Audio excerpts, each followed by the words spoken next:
بسم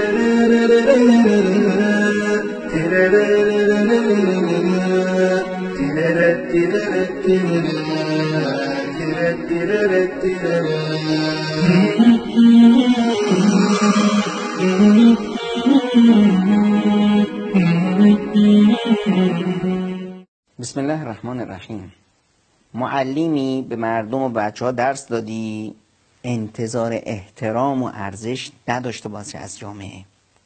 به مردم کمک کردی انتظار این نداشته باش که حتی بهت بگن دست در نکنه، لبخندی بزنن، تشکر کنن.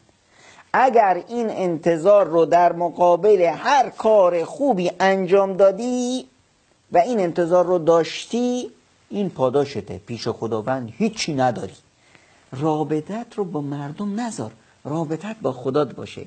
انما نطعمهم لوجه الله، انما نطعمکم لوجه الله لا نريد منکم جزاء ولا شکورا. ما به شما غذا میدیم، به شما خدمت میکنیم فقط و فقط به خاطر خداوند. از شما هیچ توقعی نداریم، هیچ اجر و پاداشی میخوایم، هیچ تشکری هم نمیخوایم. هیچی از کسی توقع نداشته باش تا بر مردم منت نذاری، گناهانت رو نیکیات رو آتیش نزنی و به گناه تبدیل نکنی. درخواست هر گونه انتظار از مردم باعث میشه که کل عبادتت ضایع بشه.